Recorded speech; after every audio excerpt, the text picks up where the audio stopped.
وەختتان وەخێر خەڵکە کوردەوار و میدوارم لە هەرکوێ هەن ساق و سەلامەت بن. ئێمە دوێ شەو نووسینێکمان دانیا و بۆ یەکەم بار لە تاریخە چمکە سیاسیە نانمان بە فاسدترین و بە خەتەرناکترین چمکە سیاسی ناوبرد. و ئەم بەیانیە خەتابەیەکمان بوو ڕوو بە ئومەتە خۆمان سەبارەت بەو مەسەلەی کە چمکەنان ئەوانەی بەناوە چەپ هاوردیانە ناو سەرزەمینە ئێمە لە دیبەیتەکانە پێشووترا وتمان جەهانە سەرمایەداری پاش ئەوەی کە هاتە ناوە مۆدێرنیتە بە سێ ئینقلاب قەبارەی دنیای گۆڕی، یعنی دنیای کەونی فرەدا و دنیای تازەی هاوردە منسەی زهورۆ. انقلاب ئەمریکا، انقلاب فەڕەنسا و انقلاب ڕووسیەی 1970.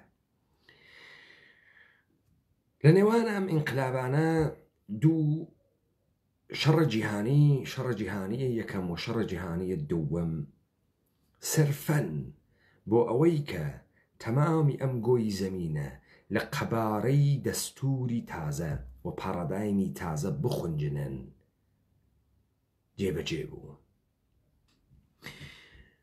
و دەرەنجامی شەڕی جیهانی یەکەم مەجموعەی ئیدارەکردنە دنیای ئمڕۆ لە ژێرە ناوە دەوڵەت میلەتەکان یان نیشن ئستەیتەکان قەبارە دریان. بزانن ئەوانەی کە پێیان وت شەڕی مردم بۆ گرتنەی سربەخۆیی لە ئیستعمار درۆیەکی گەورەی تاریخیە و ئەم درۆ گەورە تاریخیان بۆیە دروست کردگە کە ئێمە هیچ کاتێک لە چوارچێوەی ئەم دەوڵەت میلەتانە نەڕۆینە دەرەوە. بۆیە پاش جەنگی جیهانی دووەم چەندین دەه وڵات بە ئیستلاح لە ژێرە دەسە فەڕەنسا و پورتوگال و هۆلەند و بریتانیا ئەعلامە ئستقلالیان کرد و ئێمە چوینە ناوە دەورەیەکی تر لە تەسبیتە نظامە سوڵتەی جیهانی کە ئەم جارە قوانینە بینالمللی ئەمم المتحیدە یونایتد نیشن، قوانینە دەریاکان، بانکە جیهانی بەسەر دنیا حاکم بوو، یعنی تەمامە گۆی زەمینیان گرتە ناو مشتە خۆیان.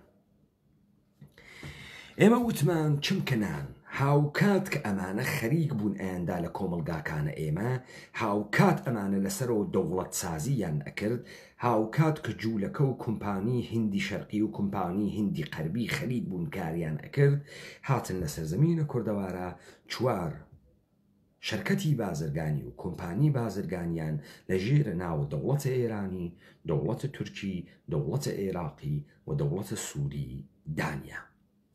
هاوکات لەگەڵ ئەمە دەبوایە ئەمانە بێن و قەبارەی دەمۆگرافی سەرزەمینەکەی ئێمە بگۆڕن، خەڵکی کورد لە ژیانە خۆی دوور خەنەوە، خەڵکی کورد بوونە ناو شارەکان بێدەسەڵاتیکەن.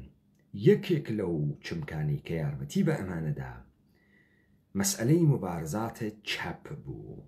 چەپ هاوکات کە دەوڵەت میلەت دائنێن، هاوکات کە حکوومەتی مەرکەزی دائنێن لە ژێر و لە ژێری ناوی خەبات و مبارزە و شۆڕش بە مەچەکە خودە ئەم مردمە، بە مەچەکە خۆمان ئەکەمینە گیانە خۆمان و خۆمان لە جەهانە کوردی دوورۆ ئەخێنەوە لە ژێرە ناوە مبارزاتە مردم، مبارزاتە مردمەیە کە حاکمیەت لێمانەدات. ئالەگرا چمکێ تێتە دەرەوە بەناوە نان. ئێوە بیستکتانە لە حیزب شوعی و تا حیزب تودەی ئێرانی و تا ئاڵای شۆڕشیان و تا تەمامە ئەم کۆمەڵەی شۆڕشگێڕی زەحمەت کێشان تا حیزب دموکراتە کوردستانە عێراق تا حیزب دموکراتە کوردستانە ئێران، ئەم شعارە حیزەی نان ئازادی، نان مەسکەن ئازادی، نان ئیش ئازادی کارە چەپە حیزەکانە نزامە سڵتەی جیهانیە. ئێمە ئیدعامان کرد لە هیچ کوێی مێژووی ئەم جیهانە هیچ ملەتێکی برسی حیز هیچ قیامێکی نەکردگە و هیچ شۆڕشێکی نەکردگە. ئوسوولەن ئینسانە برسی، ئینسانە حاڕیاک، خوێڕی و نادروسە. بزارن هەر لەم ئیسلامە ئێژن عەلی بن ئەبی تاڵب وتی یا پێغەمبەر ئیسلام وتی فەقر کە لە دەرگایەکەوە تێتە دەر، ئیمان لە دەرگایەکی تر ئەڕواتە دەر. ئەمە دروست تعبیر نەکریا. ئیمان لە ژێر دەستگاه ئیسلامیە یعنی لە ئینقیادە خەلیفە بوونە، یعنی لە ژێری یاسای شەریعەت بوونە، یعنی بە زوانە پاراوە عادیە کۆڵانیەکەی گوێ لە مستە عەبدولەتیفە سەلەفیە سەدەفیە حیزابوون، گوێ لە مستە ئەوقافا بوون، گوێ لە مستە عەلیە قەرەداخیە ڕیش بۆیە کەرە سەر بۆیە کەرە لە گەی چووک بوون. بۆیە ئەگەر فەقر بێتە ماڵۆ چه ئەتەفاقێکە کەفێ، ئەمانە ئێژن ئیمان نامێنێ. یعنی چی سەرسەپۆردگی بە شەریعەت و بە چواردانە وەکو حیزە عەلی قەرەداغی نامێنێ. یعنی چه ئەتەفاقێکەکەوێ، یعنی کاورا ئەنەوێ لە شمشێرەکەی ئەڕوات دەرە خەزانەی خەلیفەی نادروست ئەگرێ و دەرە خەزانەی خەلیفەی نادروست ئەشکێنێ. تعبیرەکەی ئەمەسە، تعبیرەکەی ئەمە نییە کاوراوێت و حیز وا مەلاکان ئەمڕۆ لە پشتە تریبونەکانە مزگەوتەکانە ئەوقافە حیزە حکوومەتە هەرێم خەریکن لە ژێرە ناوە برسێتی، لەشفرۆشی، خۆفرۆشی، فاحشەگی بۆ ئینسانی کوردی ڕەوائی پێ ئەدەن. و من ئەمانمە ئیمڕۆ تۆزیحدا. ئەمە بۆ خاتری ئەمەسە تۆ هێزە مردمێک لە مردمێک بسێنیت و ئەم مردمە بوویتە ژێرە حیزترین خو خسڵەتە بەشەری. بزانن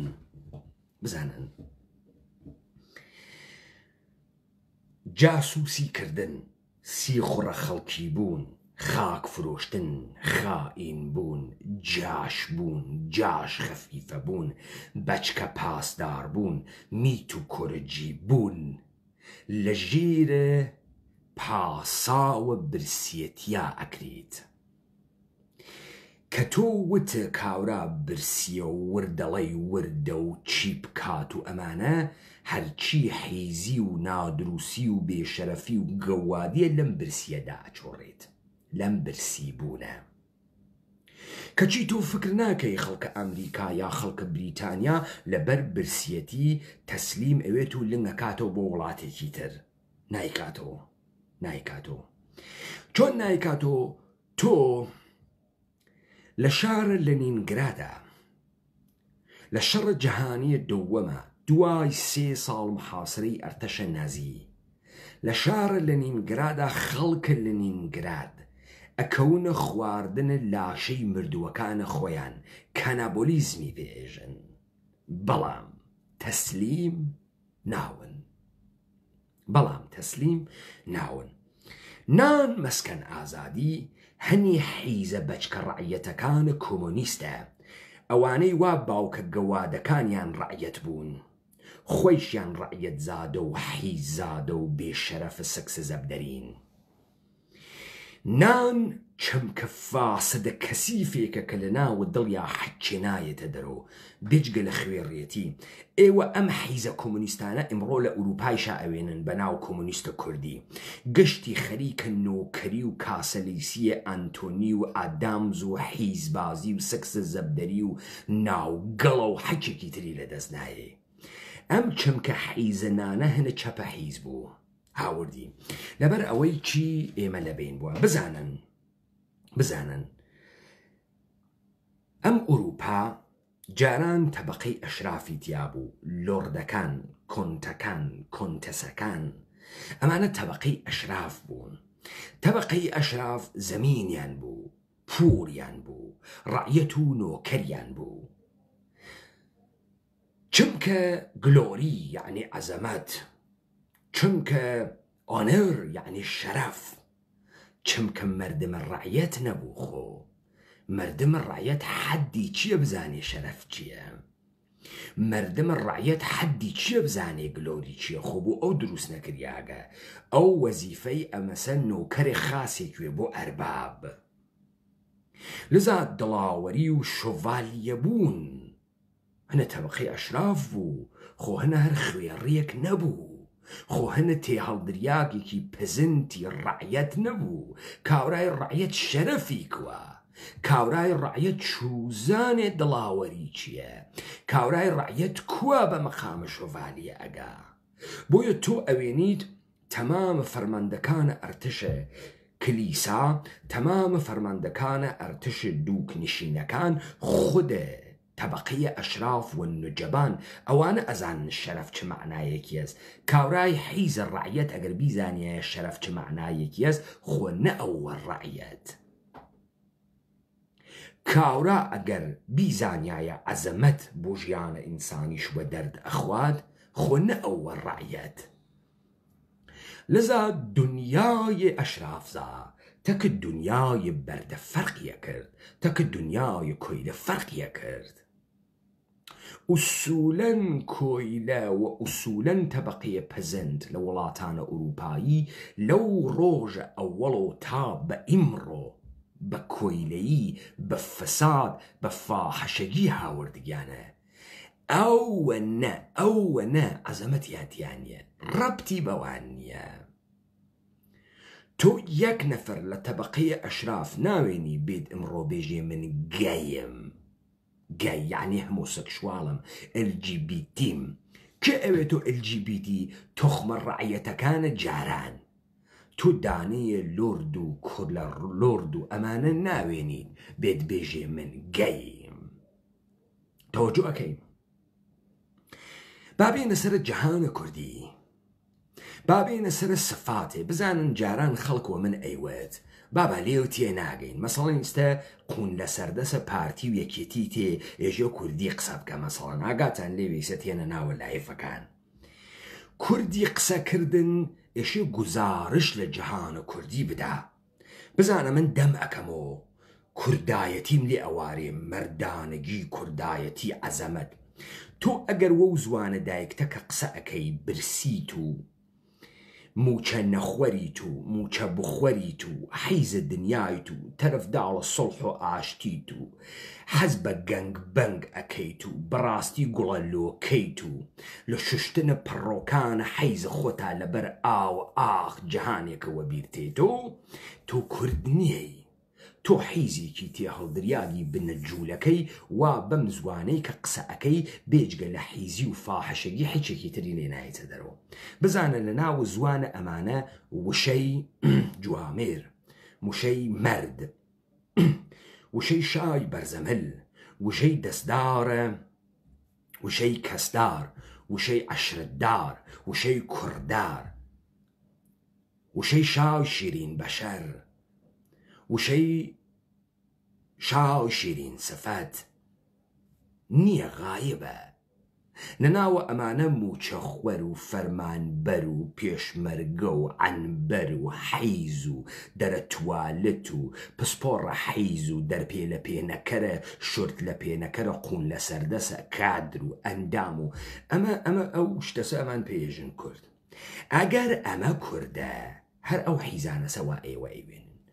ئەگەر ئێمە کوردین و گزارش لە زوانە کوردی ئەەکەین، ئەمە قسەی سەرزارە باوەکانە ئێمە بوو.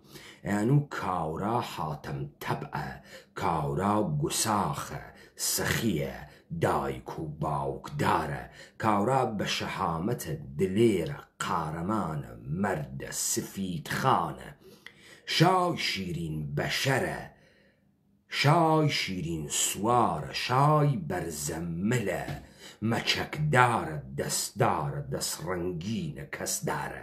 ئێوە ئەموشانە ئەبیسن لەم حەیزانە تا ئێستا بیستکتانە. ئەوانەی وا تێنێژن کوردی قسە بکە و ئەمە گشتی کوردیە. کوردی قسەکردنەکەی تۆ حەیز تەولید دەکا، نادروست تەولید دەکا، نۆکەر تەولید دەکا، ڕعیەت و ڕعیەت زادە تەولید ئەکا. ئەوە کوردی نییە، ئەوە هیچ گزارشێ لە جەهانە کوردی ناکا. تۆ ڕزیل، چنووک، بێدایک و باوک، بێنان و نەمەک، بێناموس، بێکەرامەت، بێشەرەف، حەیز، کوڕە حەیز، بنەماڵە حەیز وا لە زوانە کوردیە.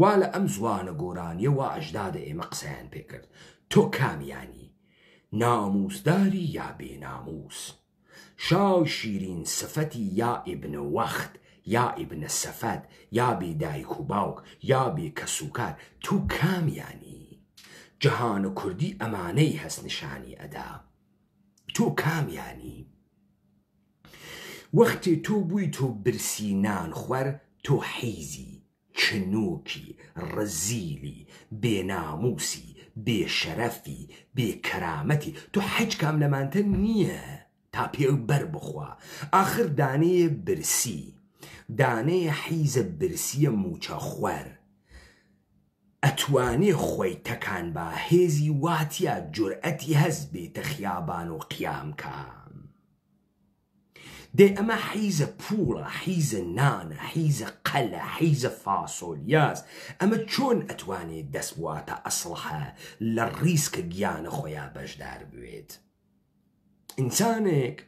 ئینسانێک کە هەبووێت چاوی تێروێت دنیای دیوێت ئینسانێک کە دایک و باوک داروێت ها بە شوێنە ناو ها بە شوێن ئەوەی کە بۆ خۆی عەزەمەت دروستکە بۆیە ئەوێنی گەنج کەسێکی 15-16 ساڵە تازە گەرەکێ بێژێ من هەم گەرەکێ نەقشە دەسی بخا بەسەر ئەم دنیا چمکە کوڕە فەقیر و هەژار کێ هاوردی کوڕە فەقیر و هەژار من تەوزیع هەمدا کوڕە فەقیر و هەژار ئەو جورئەتەی نییە ئەو پیاگە نییە قیام بکە کوڕە فەقیر و هەژار کۆڵبەرە و حەماڵە و حیزە و گەوایی ئەکا کوڕە فەقیر و هەژار فەقیری لە دڵاتێت نە لە دەست کوڕە فەقیر و هەژار ئەو پیاگە نییە عەزەمەت بناسێ کاورای برسی نازانێ عەزەمەت چییە وەسە سوالکەرە کنارە خیابان لە ڕێخوا مەولوی پێغەمبەر و خۆی چەڵکنەکا و بۆی تێ و کەسیفە و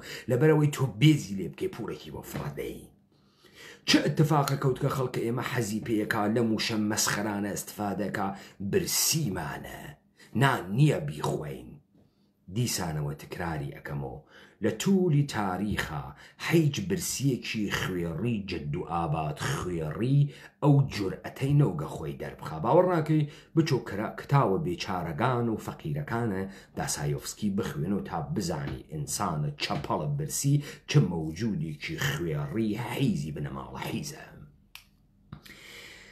تەمامی ئەوانەی کە ئەهاتن ئەیانود ئەمە زوانە زەبرە ئەمە زوانە زەبر نییە لە جەهانە کوردیا تۆ یا مەردی و یا کوردی یا حیزی و نادروسی یا حیزی و بنەجوو و ترسە زاور و موساییت موسایی لە لای ئێمە عای بوو موسایی تۆ تەوەجۆکەن ئەمەی کە لێو دوا لە ژێرە ناوە پڕۆرالیزم و لە ژێرە ناوە میراتە بەشەریەت و لە ژێرە ناوە حب بە بەشەریەت و ئۆمانیزم هات ئەمە گشتی تەوجیهکردنە حیزە حیزە و ئیدی چ اتفاقێکەوت مشتی ڕعیەت زادەی نادروسە بێدایک و باوکە بێکەرامەت بوون و عاملان و نۆکەرانە داگیرکەرانە ئەم سەرزەمینە سفەتە جد و ئابادی و ئەژدادی خۆیانیان هاورد شکۆیان پێدا جوانیان کرد حیزی و نادروسی و خۆفرۆشی و گشتی ئەمانە چووە ژێرە چمکە چی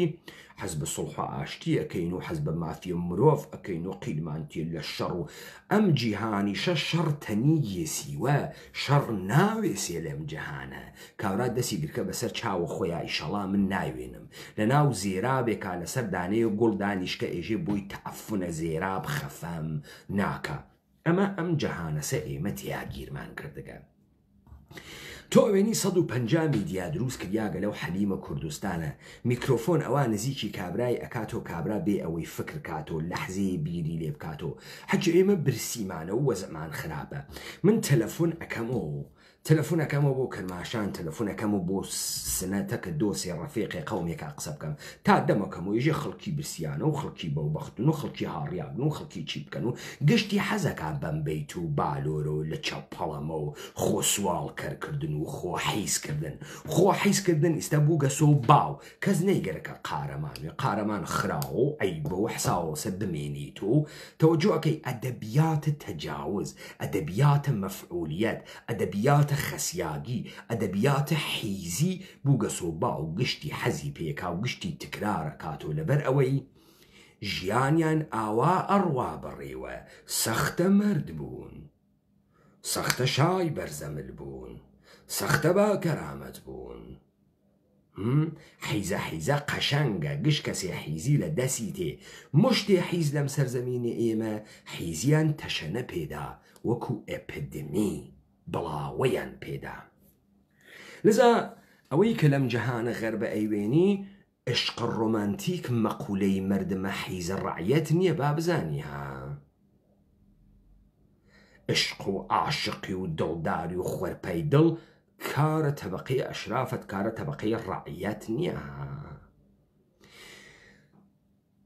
سەفاتە گەورە کارە تەبەقەی ئەشرافە کارە تەبەقەی ڕعیەت نییە کاورای تاجر وا بە یومنە تجارەت پوڵی بەدەست هاورد و چون ئەشرافزانە و چون پشتاڵ پشت نەیهاورد و کەس مەحەلی نەئەنیایی و تازەوە دەوران ڕسیگە لە پڕێکا بوو گەسۆ کوڕێ ئساڵەتی نییە بۆ ئساڵەتی نییە یعنی چی؟ یعنی کوڕە حیز کە تێت فکرەکە پوڵ فرە مهمە هیچ سفەتێ بەلای و مهم نییە تەوەجۆ ئەکەن لەم کوردەواری ئێمە جەدیدەن جەماعەتێ لەژێرە کۆرپۆریشنە ئێرانی و تورکی و عێراقی و حەلیمە کوردستان بووگنۆ خاوەنە پوڵ ئەو وەنە جۆهرە پیاوەتیان دیانە حیزە و کوڕە حیز بووگەسۆ ساحێوە پوڵ ئەم حیزە کوڕە حیزە بە حەیاتی نازانێ مەردانەگی چییە بە حەیاتی نازانێ عەزەمەت و کرامەت چییە بە حەیاتی نازانێ غوڕور و لە خۆبایی بوون چییە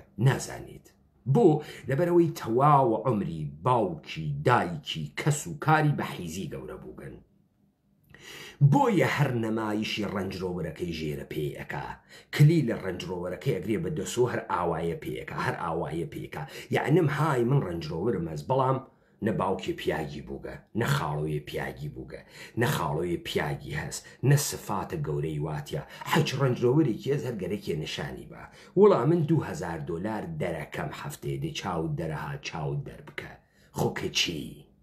دەی $2000 هەز حەزیە کرد ئەتەقیت وەسەرە سفرەوە دێ چی بکەین؟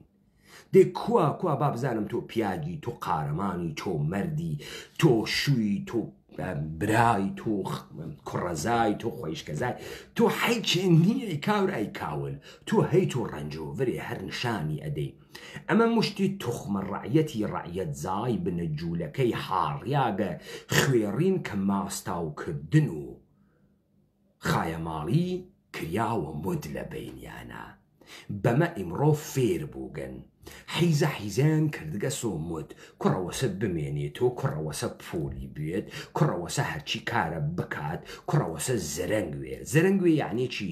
یعنی حیزێکی تێ هەڵدریا بوێ نە غیرەتی بوێ نە پرنسیبی بوێ نە سفەتی بوێ نە گلۆری بوێ نە عەزەمەتی بوێ نەیوێت لەناو ڕۆمانەکەی جەنگ و سۆڵحە باوکە کوڕەکە وتی پێی وتی تۆ ئەگەر بڕۆیتە جبهە و بکوژی من فرە پیرم و فرە حەسرەت ئەخۆم بە مەرگە تۆ بەڵام ڕۆڵە با بزانی ئەگەر خەبەرە خوێڕیگەریت لە مەیدانە شەڕۆ بۆم بێت دەیان بەرابەر ئەمرم وەسەر شۆڕەکەم یەک کوڕی بوو ئەندرێ وەختی چووە مەیدانە شەڕ و وەختی گولەی خوارد وەختی سپای رووسیە خەریک و پاشەکشەیە کردۆم بە پەرچەمە رووسیە دای لە قەربە سپای فەڕەنسا و ناپل ئەون گەیە سرت لاشەکەی واوەی زانێ مردگە پەرچەمەکەی رووسیەی لە دەساو سرودە قارەمانەتیە ئەو سەربازە رووسیە خوێند وتی ئەوەسە مەرگ شیرین ئەوەسە سەربازە وەتەن بوون و بە احترامت تەمام و سەیر سەربازە رووسی کرد ناپلئۆن کوروساوا فیلمێکی دروست کرد بەناوە حەوت سامورایی لە فیلمە حەوت ساموراییە لادەیەک ئەکەوێتە بەر هێرشە مشتێک چەتە لادەیەکان ئەڕۆن بە شوێنە سامورایی بێرن وا بەر بە چەتەکان بگرێ و شەڕتەکە چەتەکان ئابکە تۆ مێژە یەکێ لەم ساموراییانە لە ئەسڵا سامورایی نییە و کوڕە ڕعیەت وگە کوڕە جووتیار و گە لە پڕێکا شمشێرەکەی ئەکێشێ لە جووتیارەکانە لادێ ئێژێ من ئەم حیزانە خاز ئەناسم ئەمانە درۆزنن ئەمانە خوێڕین ئەمانە بێشەهامەتن وەنە بەرا سەرەکەنە خوار و هەرکە لەو لاوە بێت دەستی ماچەکەن ئەم خسڵەتانە خۆ خسڵەتە گشت کەسێ نەبووگە وەلێ ئینسانە کوردی بەعام بەم خسڵەتانە ژیاگە بەمانە ژیاگە بۆیە حەماسەی دروست ئەکرد بۆیە کەس نێوێرە قاچ خاتەزم سەرزەمینە ئینسانە کوردی خۆی بە پیاگەزانی بۆ عەزەمەت و بۆ ئابڕوو بە کەرامەت زندگیە کرد بۆ ناو شۆهرەت زندگیە کرد بۆ ئابڕوو سەربەرزکردنەوەی کەس و کار و قەوم و خوێش و عەشرەتی زندگیە کرد سەفەتی بوو قارەمانێتی ئەهاوردۆ قیتەقیت دەبرا وەیرە نیشتیدە یا دووس کردیدە یا کەڵکوشتیدە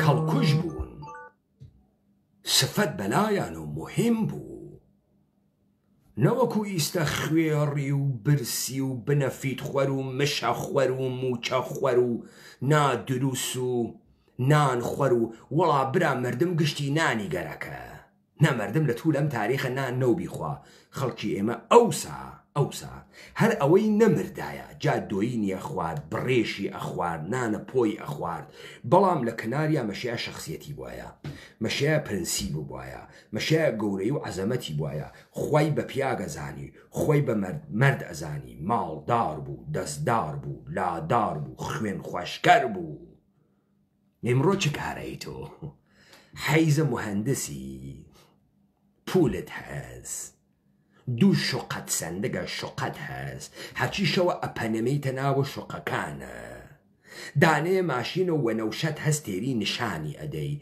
بۆیە وەختی حیزە جوولەکە تەپیدا ئەم سەرزەمینە مردمی ئێمەی فێرە ئەدەبیات جوولەکە کرد چیت هەست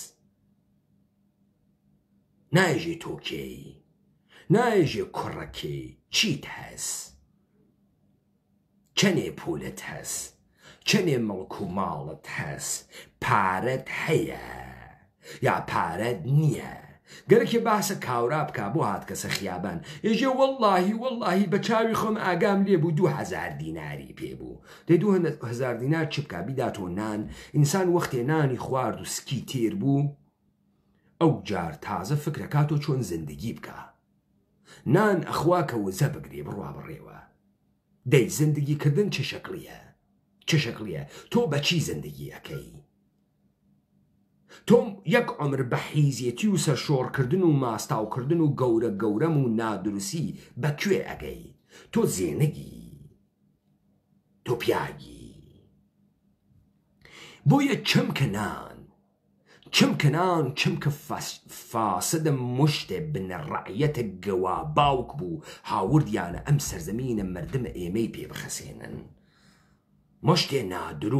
مشتێ نادروسە حیزە سۆزانی تەوەکولابادی و چیا سرخی هاوردیانە ئەم سەرزەمینە ئێمە بخەنە ئەو وادیە وامانە پێبێ قارەمانی وە چە دەردەخوا بچۆ زانکۆ بووە دکتۆر قەڵەم خەگیرفانە قەڵەم ئیستە نادروستترین قشرە کۆمەلگای کوردەوار دکتۆرە حیزن وا هاتکن مردم ڕادڕن و تەقەڵە ناوپای ژنە مردم بەن و لوتی دروستکەن و مەمکی قوتکەن و سمتەقنی زلکەن ئەمە بوو بە ئونسورە واجبە ناوە جامعەی ئێمە دکتۆر هەرچی کوڕە خاسە و هەرچی قارەمانەتی و هەرچی مردانەکی بوو لە ئینسانە کوردی سندیان تاگەین بگرە ئەمە کۆتا دیبەیتەکەی ئەمڕۆ بوو جا ئێستا من مەبانیە تئۆریکە ئەمە ئەکەمەوە تا بفەهمن مشتێ حیزە بێکەرامەت چۆن لەم سەرزەمینە ئێمە چیان کرد بە ئێمە با من بزانم تەمامی ئێوەی کەوانە ئەم ئوروپا و خولیای ئوروپان و عاشقە متفەکرینە غەربین و وەختە گیانتان دەربێ بۆ سۆزانیەکی غەرب و ڕۆژ ئاوا لەم ڕۆژاوا چه خەبەرە و چه ئەتفاقی کەوتگە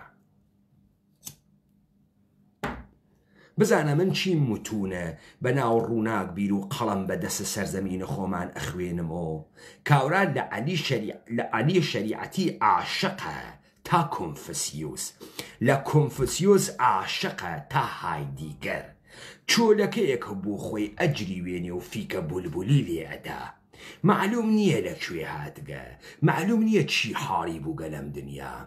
با ئێمە بفەهمین بزانین لەم جەهانە غەربە واقعەن کەسانێک مەوجود بوون بیریان لە ئازادی کردو، خولیای ئازادی بوون، حەزیان بە ئازادی ئەکرد، بۆیە لە ئێمە زۆر گەورەتر بوون، زۆر مهمتر بوون، زۆر دڵاوەرتر بوون، بۆیە فکریان کردو و ئەم کارانیان نەکرد کە کردیان و دنیای غەربیان وا پێ کرد.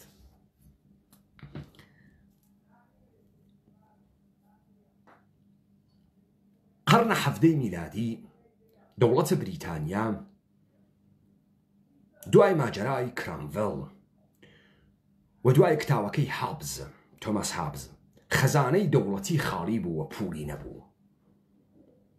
لە کناری ئەوە دەوڵەتەکانە ئیسپانیا و دەوڵەتە فەڕەنسا پەلامارە بەشێک لەم گۆی زەمینیانە دابوو، خەریکە ڕاماڵینی بوون. دەوڵەتە بریتانیا لەمانە کەمی هاورد بوو، کەمی هاورد بوو و خەریک بوو دوا ئەکەوت، حتا خەریک بوو لە وڵاتی وەکو هۆلەند دوا ئەکەوت. دەوڵەتە بریتانیا بۆ خاتری ئەوەی کە ئەم شکستە دەرونی خۆیە بقۆزێتەوە و ئەم بحرانی بێپووریە لە بین بوات، ئەوی شروعی کرد بە چی؟ بە جەهانگەردی. بەشە جنوبە ئەمریکا، باشوورە ئەمریکا لە ژێرە دەسە ئیسپانیایەکان بوو، ئەوەی کە تەمەدونە ئاستەکەکان و مایاکانی تیا بوو. ئیسپانیایەکان چوونە ئەوێ و خەڵکی ئاستێک و مایا و ئینکاکانیان بە کۆیلەیی گرت و کۆیلەیان کردن و کاریان لێکێشان. بریتانیا بۆ خاتری ئەوەی خۆی پولی نەبوو، کۆمپانی خصوصی دانریا، 1600 کۆمپانی هند شەرقی دانریا. هەرو کۆمپانیەی وا دەسی بەسەر هۆنگکۆنگ و بەشێ لە چین و دەسی کرد بە بەشێکی عەزیم لە جنوبە ئاسیا و دەسی کرد بەسەر هندوستانە. کۆمپانی بوو، کۆمپانی، شرکەتە بازرگانی بوو. کۆمپانیە ویرجینیا لە لەندەن لەلایەن عدەیە پوڵدارە بریتانیایی بۆ ئەووەلین بار کەشتێکی هەنار بۆ شمالە ئەمریکا. شمالە ئەمریکا تەمەدونی وەکو ئینکاکا و مایاکانی تیانە بوو. بریتانیایەکان بە نیەتە ئەو کارەی وا ئیسپانیایەکان کردیان پەلامارە ئەمریکای شمالیاندا. بۆیە کۆمپانیای ویرجینیا چوو شارە جیمستاونی دانیا. 140 نەفەر چوونە ئەوێ، بەڵام نەتوانیان سوورپێستەکان بکەن بە کۆیلەی خۆیان و ئەمانیشە نەچوو بوون لەوێ ژیان کەن وە کەشاوەرزیکەن. بۆیە زستانی یەکەم 102 نەفەریان لە برسامردن. بریتانیا چون نەیتوانی وەکو ئیسپانیا هەڵس و کەوترا، چون نەیتوانی کەس بە کۆیلە بگرێ، ئەم جار بیری لێکردەوە لەم ڕقابەتەی نێوانە ئیسپانیا و فەڕەنسە دوان نەکەوێ. بیری لە چی کردەوە؟ بیری لەوە کردو لە کەمینە ناڕازیەکانە ناوە ئوروپا کە ئینگلیسین ئستفادەکە و بیان هەنێرێەوە سەرزەمینەکانیان پێپڕکاتەوە. بۆیە یەکەم کەمینە کە دەستیان بۆ برد کەمینەی پیورینتاریزمە بریتانیایی بوو کە لە هۆلەند بوون. یەکەم کەشتیان هەنارد بڕۆن بۆ لەگەڵیانە قەراردادیان بەست کە لەو سەرزەمینە دانیشن و ئەو سەرزەمینە ئاوان بکەنەوە. ئەمانە کە لە ژێرە فشارا بوون وتیان ڕۆینە سەرزەمینێکی مەوعود بۆ خۆمان جامعەیە دروست ئەکەین. بزانم نکتە فرە مهمە. ئەم دەحفە ئەمانەی پیورینتان نەیانوت ئێمە ئەڕۆین تەڵا تێرینۆ، نانوت ئێمە ئەڕۆین زێو تێرینۆ، نانوت ئێمە ئەڕۆین ئەو خاکە ئەستێعمار ئەکەین بە سوور پێسەکانیانۆ. وتیان ئێمە تەپەیەکمان گەرەکەوا بتوانین لەسەر ئەو تەپە تەمەدونە گەورەی خۆمان، تەمەدونە گەورەی پیورینتانی دابنین. وچوون کەشتیەکە لە ڕێگە منحرف بوو و بەجێ ئەوەی بڕوات بۆ جیمستاونە ویرجینیا سەری لە ماساچۆسێت دەرهاورد ئەگەر اشتباه نەکەم لە منتەقەی مەیفایرە. بۆیە وەختی گەینە جێگەیە کە فەرقی کردە کە جیمستاونە ئەمانە داوەزین بە کاپتانە کەشتیەکە وتیان قەراردادە ئێمە باتەڵە، ئێوە قەرار و گە ئێمە بووەنە جیمستان وەلی ئەگرا جێگەیەکی ترە. بۆیە کاپیتانە کەشتیەکە مەجبور بوو قەراردادێکی جەنید بە ناوی قەراردادە مەیفلاور بۆیان بنووسێت و ئەمانە اختیار کامڵیان لە سەرزەمینە ئەمریکا بەدەست هاورد. بەرەبەرە ئەوەی ناڕازی بوو، ئەوەی جێگەی ژیانی لە ئوروپا نەمابوو، ئەوەی زەمینی نەبوو، ڕعیەت بوو، بێزەمین بوو، ئەوەی ماسیگیر بوو، ئەوەی کەشاوەرز بوو، ئەوەی ئاسەنکار بوو. بریتانیا کۆی کردەوە وە کۆچیدان بۆ ئیاڵەتە متحدەیە ئەمریکا. لەوێ ئەوانەی ناڕازی بوون و لە ئوروپا مەجالیان نەبوو هەناسە بکێشن، لە ئوروپا زەمین نەبوو کە ئەمانە سەواورە بەر ئەم زەمینە بن، لە ئەمریکا بە ملیاردها هکتار زەمین ڕژا بوو و ئەم بریتانیا و ئەم غەربە قەپیان کرد بەسەر ئەم گۆی زەمینەوە، زەمینەکان ئەم گۆی زەمینیانە حەپەلوش کرد، بردیان. بۆیە هەرچی جنایەتکار و قەتیسماگ و داپڵۆسیاگ و ئەوانەی ناو زندان و هەرچی ڕعیەت و هەرچی ئەوانەی کە لە ژیر و گوشار و سەرکوبا بوون ڕایان کرد وەکو سکاتلەندیەکان و ئیرلەندیەکان بەرەو ئەمریکا، و ئەمریکایان پڕ کردەوە لە جەمعیەت و 11 ئیاڵەتیان لە ئەمریکا دانیا. با بزانی ئەوەی ئیاڵەتە نیویۆرکی دروست کرد کۆمپانیە هەند غەربی بوو، کۆمپانیە هەند غەربیە هۆلەندی بوو بە ناوە نیو ئەمستردام. بەرەبەرە دوای ئەوەی کە بریتانیایەکان ئەدێشیان بردەوێ، بریتانیایەکان زانیان ئەمانە ناتوانن وەکو ئیسپانیایەکان بکەن، ناتوانن مردمەکە بە کۆیلەی بکێشن. لە بریتانیا خەڵکی بە کەسێگەیان و خەڵکە ئازاد کە زەمینی بوو، زەمیندار بوو، بەڵام لەگرا کاورای ڕعیەتیش 80 هکتار 100 هکتار زەمینی بوو. بۆیە هەمان یاسا کە لەوێ جێبەجێ ئەکریا لە ئامریکا جێبەجێ نەکریا و ئەکسەری کەسانێک کە نەجیبیشنەون و ئەشرافزانەون چوون زەمینیان بوو، حەقی دەنگدان و ڕەئیان پیا کرد لە مەجلسە مەحەلیەکانە خۆیان. ئەمە دەرئەنجام هیچ تەفەکورە غەربی نەبوو، ئەمە هیچ پدر سوختەیە وەکو جەرمی بنتهامە بەردەدار دانەنیشت مەفهومە ئازادی تەئۆریزە بکات، چون خولیای ئازادی بوو، چون شرایط زەمەنەکە وا هاوردیە بەرەوە، کەوتنە ڕقابەت بازرگانی. با بزانن وا ئەوانەی ئمڕۆ بە ئێوە ئێژن حیزە حیزە بکەن و ملتان حیزکەن هەر کەسێ لەو دنیاتێ تەجاوزتان پێ بکە، هەر ئەم بریتانیای و ئامریکای و فەڕەنسەویانە خۆیان بۆ دانەیە سکەیە تەڵا شارێک ئینسانیان ئەسووتاند، خۆیان پەلامارە کەشتیەکانیان ئەدا و سەریانە کردە ناوە ئەم ئۆقیانوسانە، بڕۆن لە جێگەیەکا سەرزەمینە مردمێ گیر بێرن و بڕۆن تاڵانی کەن و تەبەنە سەر زەمینەکەی بیکەن بە هێنە خۆیان. ئەمە ئینسانە غەربیە بێشەرەفە پێس چەرمەگە چاوکەوە نەبوو کە خولیای ئازادی بوو، خولیای تاڵانکاری بوو، خولیای سەروەری بوو، گەلەکی بوو عەزەمەت بۆ خۆی دروستکا، پوڵ بۆ خۆی بەدەست بێرێ. ئەم دنیا و زەمینەکانە ئەم دنیا بخوا. بریتانیا ئیسیشە تەمامە جەزائرە ئۆقیانوسە ئەتڵەس هەنە بریتانیاز، ئەوەنە زەمینە 5 ملیۆن نەفەر جەمعیەتی نەوگە. ئەمریکای خوارد، ئوسترالیای خوارد، ئاسیای خوارد، هەندوستانی خوارد، چینی خوارد، قەپی کردووەم دنیا. ئێمەی خوارد، سەرزەمینە ئێمەی گرت، ئێمەی حیز کرد، بریتانیا ئێمەی حیز کرد، جوولەکەی جەهانی ئێمە حیز کرد، کۆمپانیهای بازرگانی ئێمەیان حیز کرد، خۆیان پەلامار دنیایاندا، خۆیان خاکە دنیایان بە تووبرە کێشا، خۆیان هەرچی کارە کردیان لێو دوا چەمکە ئازادیە حیزە غەربیان بۆ ئێمە هاورد، لێو دوا ناوە مەفاهیمە غەربیان هاورد، بەڵام خۆیان قارەمان بوون، خۆیان گەورە بوون، خۆیان سەرداری وەکو ناپلئۆنیان بوو، خۆیان سەردارە گەورەکانە شەڕیان بوو، دەورانە پڕ عەزەمەتە مەلەکە ڤیکتۆریایان بوو، خۆیان بلات شوگریان بوو، خۆیان تەمامەمانیانە بوو، قەشەنگ بوو بۆ خۆیان.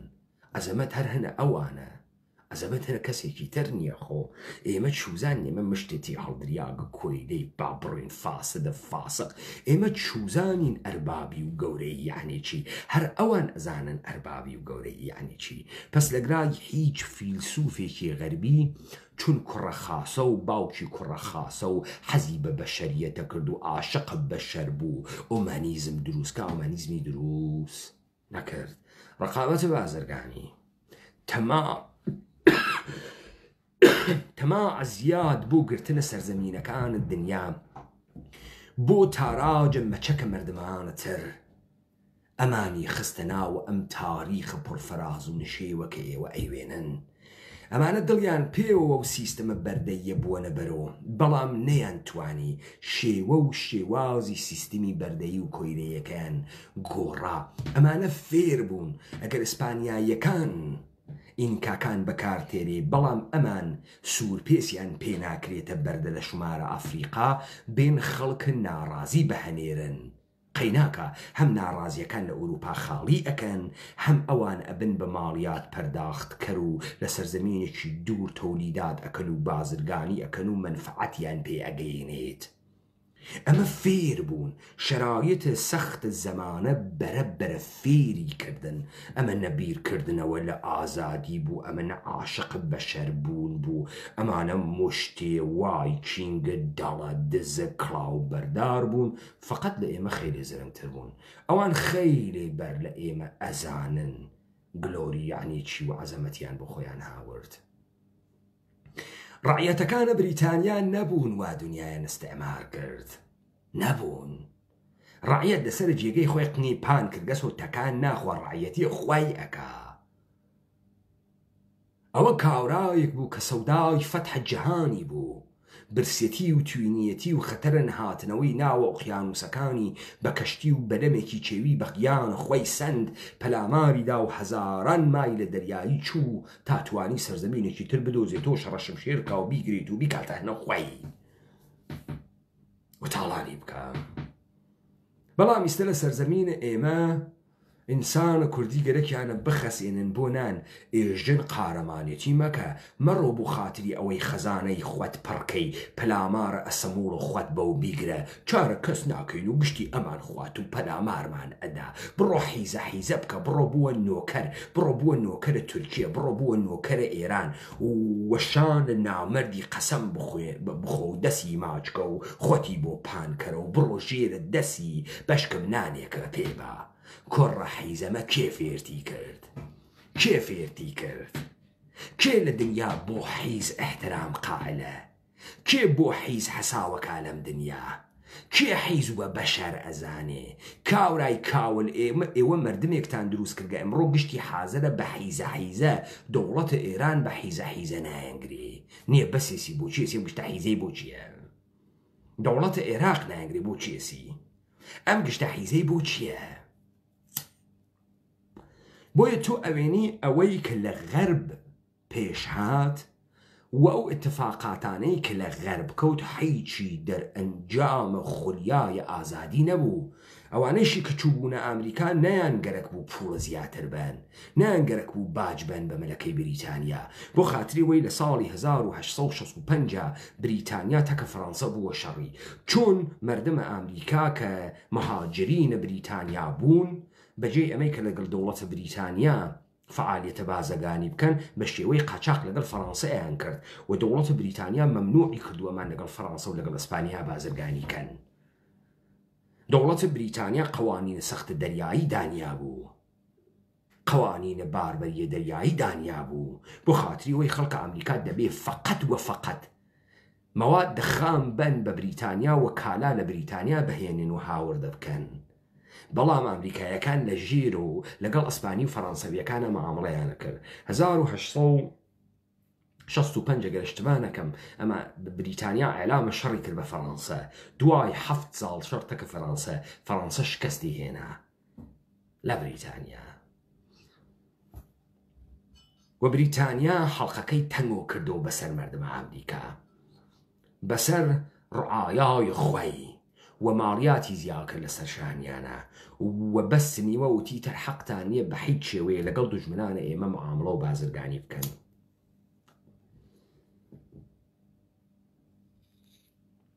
ئاوا بوو کە خەڵکە ئەمریکا کەوتە مخالەفەتکردنە لەگەڵ بریتانیا و باگیرەدا بە بریتانیا و بریتانیا ئەم فرسەتە لە تئۆریزەکردنە مەفهومە ئازادی لە دروستکردنە قەبارەیە دەوڵەتە ئەمریکا دیەوە. ئەمە هیچ تەفەکورە بەشەرە غەربیەکی لووسکەی قەشەنگە زەریف نەبووە حەز بە بەشەریەت ئەکا دانیشی دنیای قەشەنگە ئۆمەنیزم دروستکە و تاریخە ئەمانە تا ئەم دەقیقەیشە تاریخە خوێن و شەڕ و قەتڵ و پوڵ و تاراجە، هەچێکی تر نییە. ئەم تاریخەم بۆ یەوەت بفهمن مردم ئوروپا لە بەستەرە تاریخی کۆیلەبوو نۆتێن. ئەکسەریەتە غاڵبە 99% جەمعیەتە ئوروپا جەمعیەتە بەچکە ڕعیەتن. خسڵتیشیان بەچکە ڕعیەتیە، تا ئیستەیشە هەر بەچکە ڕعیەتن، هەر هیچ کارن، هەر هیچێ نیەن. ئەم خولیای کارکردن و وەکو حەیوان کار ئەکەن و سەرەکەنە خوار و خۆیانیان فرە بێفشە دەلیلی بەچکە ڕعیەت بوونیانە.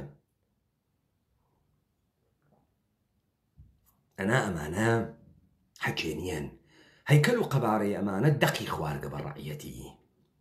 و تەمامە شتانەی کە ئێوە ئەیوێنن تحت ناوە ماف و حقوق و ئەمانە گشتی لە تایف الحیل بوو، گشتی جادوگەریە ئەمانە بوو کە قەوامە دنیای جەدید بدەن لە شکڵێکی ئاوا سیستەمە خۆیان بسەپێنن تا سیستەمە خۆیان تەکان نەخوا، نەگرا بە یەک مەعزەلە گەورە خواردیانە کوردەوار، خواردیانە جەهانە کوردی. جەهانە کوردی هەروە کە بەرنامەیان دانیا بۆ ئامریکا ئەیان خونجاند و برە و نەرمە و فشاریان نەهاورد و چون نەتوانی. کاکە بریتانیا نەی ئەتوانی زۆر بێری بۆ خەڵکەکە بێژێ حەچیە بەدەستێرن هەنە منە نەیەتوانی. وای پێکردوون ئەی و ماڵیاتتاندا داتان نەتاندا مەیلە خۆتانە کوڕە خاسن ئەگەر بیدەن کوڕە خاسن ئەگەر نەیدەن. لە کاتێکا ئیسپانیاییەکان تەپیانداوە سەر ئینکاکان وەکو هێسر کاریان لێکێشان. بریتانیان نەی ئەتوانی ئەم کارە بکە. سەرزەمینە ئەمریکا سەرزەمینێکی گەورە بوو، هەزاران مایل فاصڵەیان بوو، نیرویەکی نەبوو، زەمینێکی خام بوو، مەشەیە کەشاوەرزی بکریایە، مەشای جووتیاری بکریایە، مەشای ئاوەدانی بکریایە و نە ئەکریا ئەم مردمە بکەیتە کۆیلە. چونەم کۆیلانە نەئەچوونە ژێلەبار و ئەم کاریانە نەیەکرد، مەجبور بوو بیخوێنجنێ. لەذا بریتانیا فەرقە کاتەکە ئیسپانیا، بریتانیا فەرقە کاتەکە فەڕەنسا، بریتانیا ئای خوێنجنێ، خۆجوان ئەی خوێنجنێ، ئەزانێ چۆن تەبات و ملتا، نەرمە یەواش گەرمە بۆ تێتە بەرەوە تا قەپە پیاکە خوا.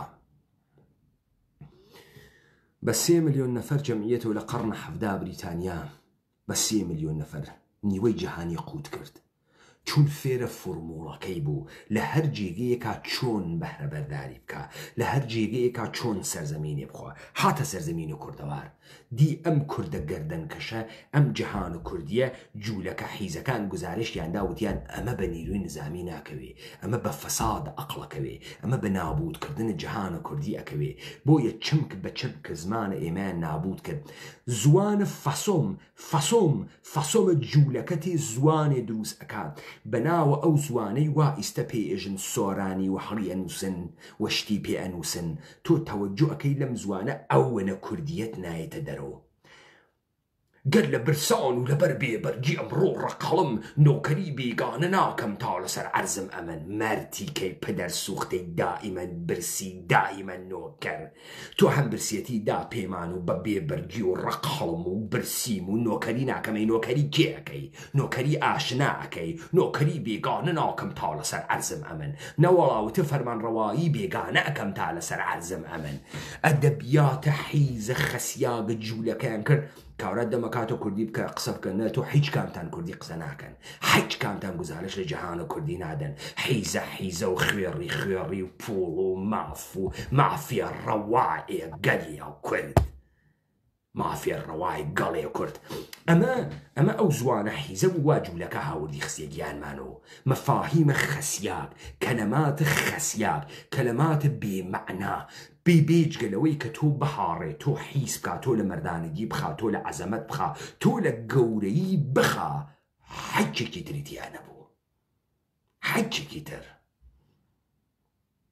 سەمەرەکەی بوو بە ئەم کابلستانە کە ئەمڕۆ ئەیوێنن. سەمەرەکەی بوو گە بەمەی ئێوە چاوتان پێیەکەوێ ئەمڕۆ. بۆیە ئەمڕۆ ورد و دەرس ئەگری ئەم توڕەهاتە جوولەکە نویسە ئەداتە خوردە تۆ.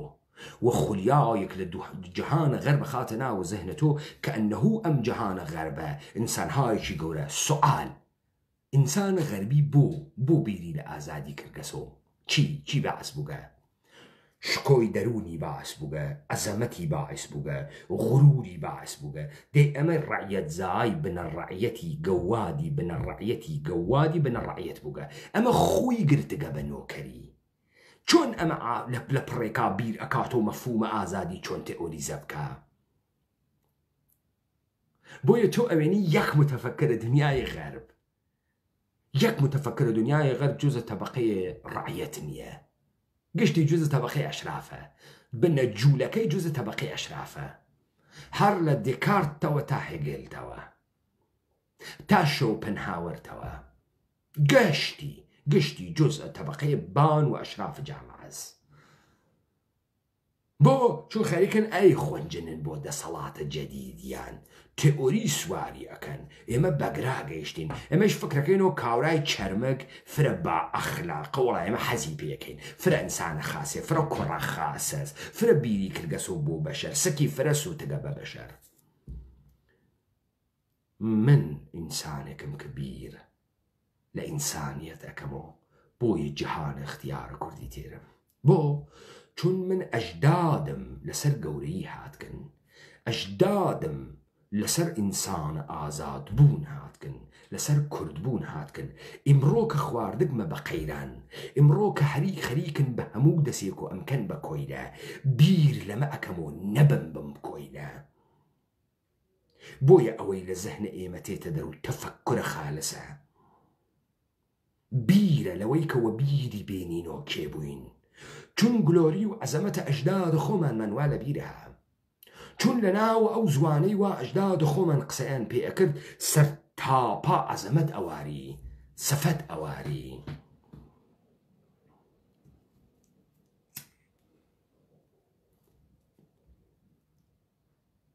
بۆیە ئێمەین کە ئەم جەهانە ئەگۆڕین. من ئەو جارەش وتم هەر وشەیەک وزەی خۆی واتیە.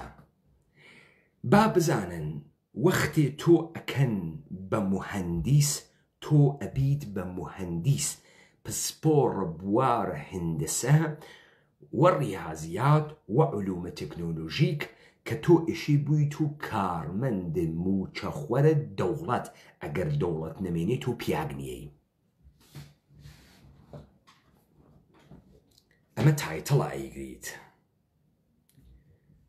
دکتۆر، پرۆفسۆر، ئۆستاز جامعەی سەڵاح الدین، ئۆستاز جامعەی بەغا، ئۆستاز جامعەی فڵان، ڕووناکمان. وەڵا بەڕاستی من ڕۆژنامەڤانم، بەڵام تۆ یەکێکە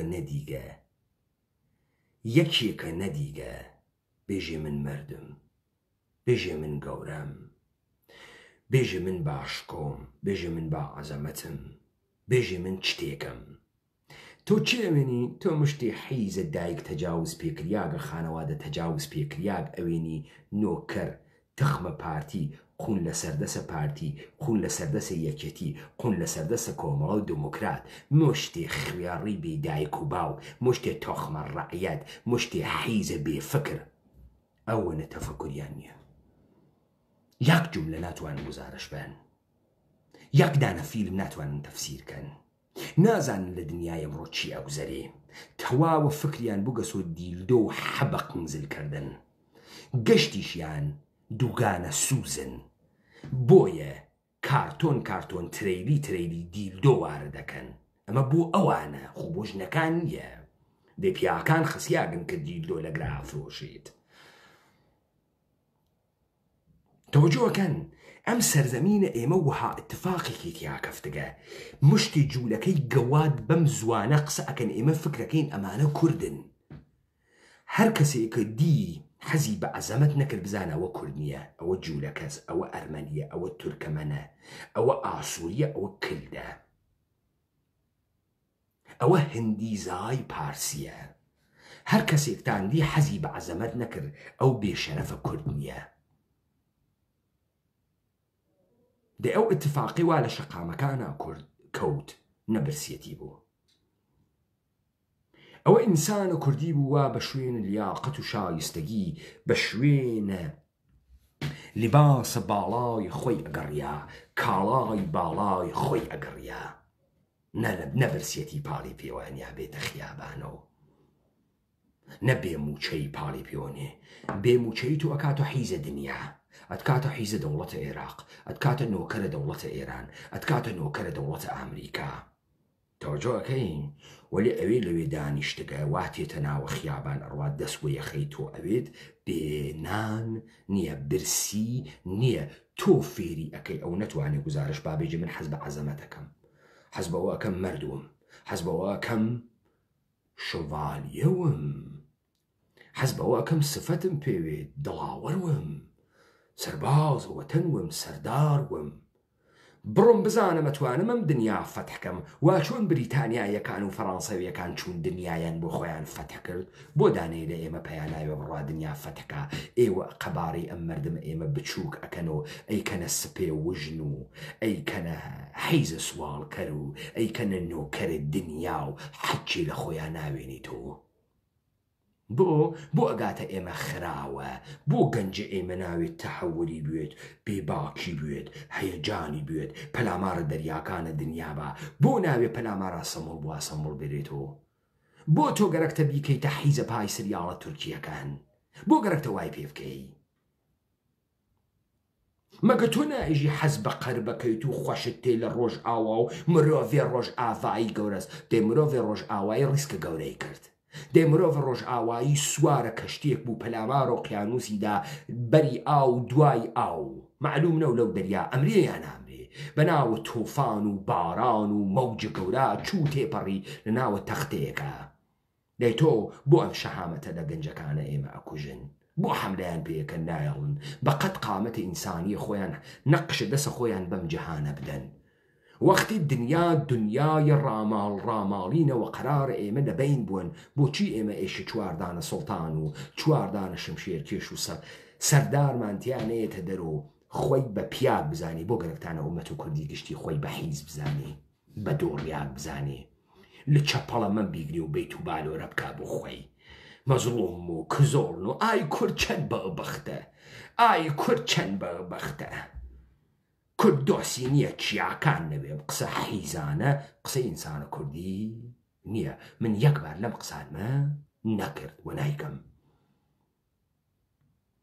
ئەم زندگیە ئێمە یەکبار مەجال لە ژیانکردنە یا کوردی ئەژین یا تەن بە خەفەت و خاری و بە حیزی و بە نادروسی نادەین چونتەکە ناخە ئێمە نایەتەوە هەن کەسانێ لەم سەرزەمینە بە زوانە ئێمە قسە ئەکەن و دەم لە حیزیگەری و خۆشیان تێدا حیزیگەری و نادروسی و پوفیوزی ئەوە کورد نییە ئەوە لێ بکۆڵۆ بنی دەربێرە بنە جوولە کەس ئەوە ئەرمەنیە تورکەمەنە ئاسووریە کردیە ئەوە ئەوانەسە وەزوانە ئێمە قسە ئەکا وامان پێ بکە وەزوانە ئێمە قسە ئەکا و شکڵ خۆی دەرمان بێرێت پس تۆ ئەوێنی ئەمە عادی نییە ئەمە سەهو نییە ئەوەی خۆی ناوەنێ ڕۆژنامەوان ئەوەی خۆی ناوەنێ خوێنەر ئەوەی خۆی ناوەنێ تەلەڤیزیۆن میدیا خەبەرنگار گشتی ئەم چمکە حیزانە کا بە مێشکە خەڵکۆ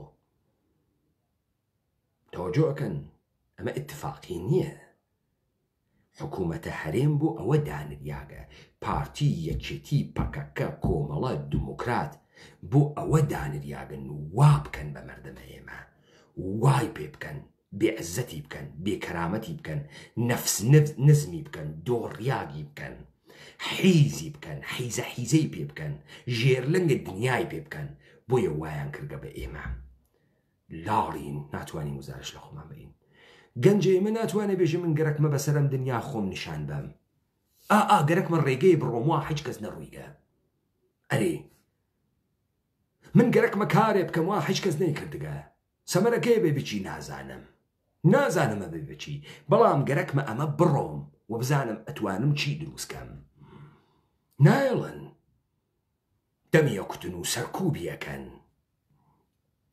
بابام تکنیکانە خۆفرە عادینەوە چاوتان پێکەوتکە لە ناوە خانەوادەتانە ئەها کوڕێ تۆزێ بەرەو ڕووی هەزژن حەزی پێ ئەەکەن دایکەکەی نایاڵێ لە مەجلسە ژنانە دانیشێ چوارژن تێتە ماڵیان دایکەکەی تێ هەڵەدای کاتە دەرو یاڵە بۆ دەرەوە لەگرا چیەکەی سوێڵە بۆزداگە دانیشتگی ئەها کوڕەکە تۆزی حەز بە دەنگە زل ئەکا و گەورە بوو گە و سەرشانی دەرهاورگە باوکەکە هەر قژی قەیچیەکە نایڵێ غورور بیگرێ و نایڵێ خۆی بە شتێ بزانێت نایڵێت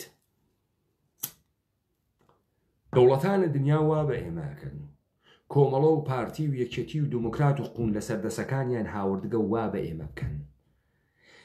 ئەمە ئامدانەس مردمە ئێمە بە حیزی ئەکێشن، ئەمە ئامدانەس مەلای مزگەوت و سەلەفی حیز و بەناو دینە ئیسلام و بەناو ئەوقاف و مزگەوت تیان نەشر فاحەشەگی ئەکەن لە ژێرە ناوە تاعەتکردنە لە حکوومەت ترساندنە مردم لە برسێتی.